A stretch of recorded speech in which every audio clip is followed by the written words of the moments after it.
G-Dragon ကဒီနှစ်2025မှာ collaboration တွေ release တွေစက်တိုက်အများကြီးလုပ်နေတယ်ဆိုတာတော့သူ့ fan တွေဆိုရင်အားလုံးသိကြမှာပါ။အခုနေ့ကပဲကျွန်တော် Apple နဲ့ Billboard ကြီးထောင်နေရတယ်ကျွန်တော်တွေ့လိုက်တယ်။အခုပြောပြမယ့် collab ကတော့ကျွန်တော်အမြင်မှာ Nike Air Force One collab တော့လို့ပဲအဓိပ္ပာယ်ရှိတယ်။နောက် Nike Air Force One collab နဲ့လည်း concept ရဆိုသွားချိန်နေတဲ့ release တစ်ခုတော့ပြောလို့ရတယ်။ဒီနေ့အားလုံးကို G-Dragon release လုပ်ခဲ့တဲ့အရာတွေကမှဈေးကြီးဆုံး release တစ်ခုဖြစ်တဲ့J-Com ခေါ် collaboration ဆွဲကြိုးကိုအားလုံးနဲ့တူမျှဝေပေးကြပါတယ်။ဒီဆွဲကြိုးကိုမပြခင်မှာ J-Com ကိုအကြောင်းနဲ့ G-Dragon ကဒီ collab ကိုလုပ်ဖြစ်ခဲ့တဲ့အနောက်ကကျွန်တော်အမြင်ကိုပြပေးကြပါတယ်။ Jacob & Co ရဲ့ founder Jacob Arof ဆိုတာက New York မြို့ရဲ့ legendary Gentleman jeweler တယောက်ဖြစ်တယ်။သူ့ကို hip hop ဆိုတော့တဲ့တခြင်းတွေမှာအမြဲကြားရရှိတယ်။ Jay-Z, Nas, Kanye West, 50 Cent, The Game တို့လို rapper တွေရဲ့တခြင်းတွေထဲမှာ Jacob ကို mention လုပ်ကြတယ်။ Biggie တို့ခေတ်ကနေပြီးတော့အခု2025ခုနှစ် modern kid hip hop ဆိုတော့မကဘဲနဲ့ Ronaldo တို့လိုကမ္ဘာကျော်အားကစားသမားတွေနာမည်ကြီးတဲ့သူတွေကမ္ဘာကျော်ရဲ့သူတွေသူတို့စိတ်ကြိုက်သူတို့အတွက်လိုအပ်တဲ့လက်ဝတ်ရတနာတွေနိုင်ဖန်တီးကျင်တဲ့အခါဝတ်ချင်တဲ့အခါမှာ Jacob ကိုချိတ်ဆက်ကြတယ်။ Bathing Ape founder Nico နဲ့ Pharrell Williams တို့ဆိုရင်လည်း Jacob ကနေတဆင့်ရင်းနှီးခဲ့ကြတဲ့မိတ်ဆွေတွေလည်းဖြစ်ပါတယ်။အရင်ကတော့လက်ဝတ်ရတနာတွေကိုလုပ်တဲ့ brand တစ်ခုကနေပြီးတော့နောက်ပိုင်းမှာနာရီကိုလည်းဖန်တီးလာတဲ့ Jacob & Co ရဲ့နာရီတွေထဲမှာဆိုရင်နာမည်ကြီးထင်ရှားတာ5 time zone ဆိုတဲ့နာရီဖြစ်ပြီးတော့ဒီနာရီက rapper တွေနဲ့ celebrity လက်ပေါ်မှာနောက် streetwear လောကမှာဆိုရင်လည်း Supreme တို့ Bape တို့လို brand တွေလည်းပါ collaboration တွေလုပ်တဲ့အထိထွက်ရှိခဲ့တယ်။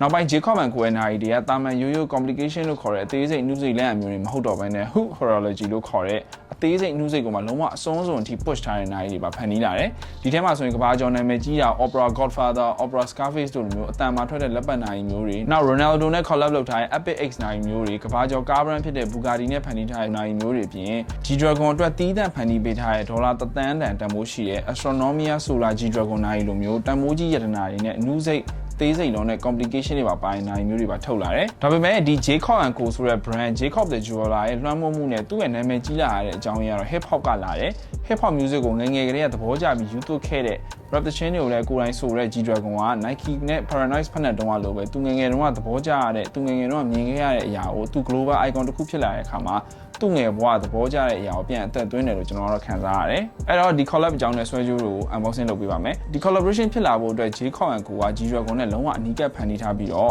ဒီ collection အတွက်ကတော့ဆွဲကြိုး2မျိုးထုတ်ထားပါတယ်။တစ်မျိုးကတော့925ငွေတွေရဲ့ Severus လို့ခေါ်တဲ့ဂါနာအနွယ်ဝင်ကြောက်ရဲ့ piece -1 daisy ဆွဲကြိုးရဲ့နောက်တစ်မျိုးကတော့ပိုဈေးကြီးရဲ့ 18K white gold မှာ white diamonds တွေပါတယ်ဆွဲကြိုးရဲ့ဆိုပြီးတော့2မျိုးထုတ်ထားပါတယ်။ဒီဟာလေးကတော့ဒါကျွန်တော်ဝယ်ပေးခဲ့တဲ့925ရဲ့ Severus ရဲ့ Sapphire ရဲ့ပေါ့နော် Jacob & Co နဲ့ piece -1 collab ဖြစ်ပါတယ်။ဆိုတော့ဘူးကတော့အပေါ်ဘူးကဒီလိုလာတယ်။အထဲမှာကတော့ဂဒီပါပေါ့နော်။ဒါကတော့အပြင်မှာဒါ logo ကို branding ကိုတော့သူတို့ဒါ deboss လုပ်ထားတာပေါ့နော်။ပတ်တော့တော်တော်နည်းနည်းလေးသိတယ်။သိရတဲ့အကြောင်းအရာလည်းရှိတယ်ပေါ့နော်။ပထမဆုံးရှင်းပြပေးချင်တာကဒီဆွဲကြိုးမှာပါတဲ့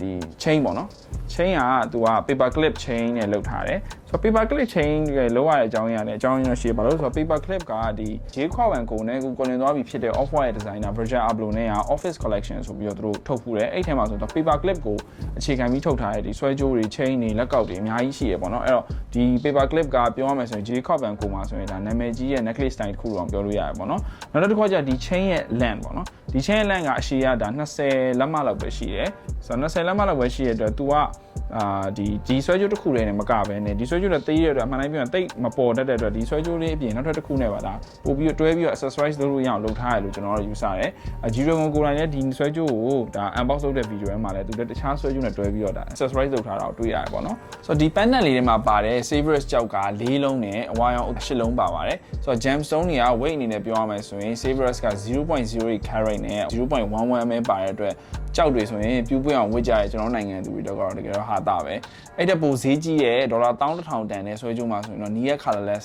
G+ နဲ့ VS 0.47 carat စိန်ပွင့်130ပါတယ်နောက်လေယာဝင်းမုံနေရာမှာကြောက်ချာ yellow diamond ပြောင်းသုံးထားတယ်ဒီဝင်းမုံရဲ့ကြောက်လေးတွေကိုကြတော့ Pave set လို့ခေါ်တဲ့ဒီ setting နဲ့ကြောက်တွေကိုစီထားတယ်ဒီ Pave set ဆိုတာပြင်သစ်ကလိုင်းခင်းကြောက်တွေကိုနေရာလွတ်မထားဘဲနဲ့အသေးစိတ်ကပ်ပြီးတော့ပြုတ်ပြီးတော့စီထားတဲ့လမ်းတွေကို inspire လုပ်ပြီးတော့လုပ်ထားတဲ့ဒါကြောက် setting ကိုပြောတာပ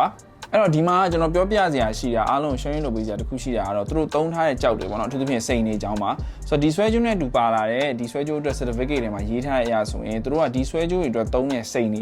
ဖြစ်သလိုစော့ဆုပ်ထားတဲ့စိန်တပွင့်မှမပါဘူးစိန်တွေဆိုတာအများစုကအာဖရိကလာဖြစ်တဲ့အတွက် အာဖရိကနိုင်ငံတွေကနိုင်ငံရေးပြည်ပခိုင်များတယ်ဒီအတွက် J-Coin ကိုက ဆော့ဆုပ်ထားတဲ့စိန်တွေက United Nations နဲ့ compliance အနေနဲ့ညီရဲ့ဆော့ဆုပ်ထားတဲ့စိန်တွေကိုပဲသုံးတယ်နောက် KPCS လို့ခေါ်တဲ့ Kimberley Process Certification Scheme လို့ခေါ်တဲ့ဒီစိန်တွေကြောက်တွေကို mine တွေနဲ့ကနေပြီး export လုပ်တဲ့လူနောက်သွင်းတဲ့သူ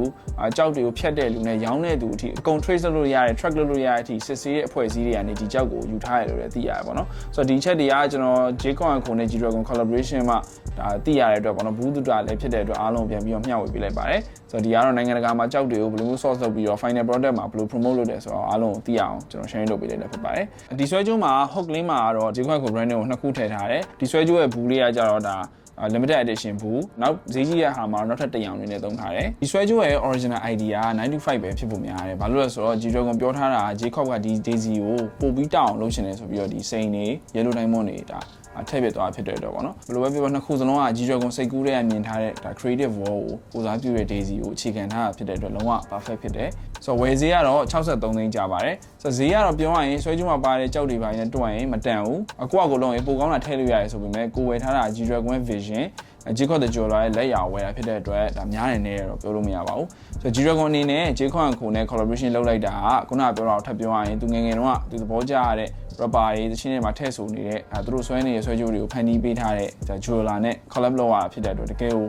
conceptually perfect ဖြစ်တဲ့ collab တစ်ခုဖြစ်ပါတယ်ဆိုတော့ကျွန်တော်တို့ဆိုရင် G-Dragon collab တွေထဲမှာ Paradise နဲ့ Dan တူမိုက်တဲ့ collab တစ်ခုလို့မြင်တယ်ကျွန်တော်ဒါ high ground အများကြီးအောင်ဝယ်ပေးထားဖြစ်ပါတယ်ဆိုတော့ငွေတယ်ဆိုတော့အမဲလွယ်တဲ့အတွက်အများနဲ့တော့ဆွဲထားလို့မရဘူးကျွန်တော်စိတ်နဲ့ဆိုရင်ဒါအများနဲ့ဆွဲထားလိုက်ချင်တယ်ဘာလို့ဆိုတော့ဒီ design ကတော်တော်လေးပေါ့ပပနဲ့ဒါ effortless ဖြစ်တယ်ပေါ့နော်တော့ G-Dragon မှုပြည့်ရတယ်ဆိုတော့ဒီဗီဒီယိုကိုကြည့်နေတဲ့သူတွေဆိုရင်ဒီ collab ကိုဘယ်လိုမြင်လဲနောက်ဒီဆွဲကြိုးဖန်တီးထားတာကိုသဘောကျရလားဆိုတော့ကောင်းကောင်းရေးခဲ့ပြီးပါအောင်နောက်ဗီဒီယိုမှာပြန်တွေ့ပါမယ်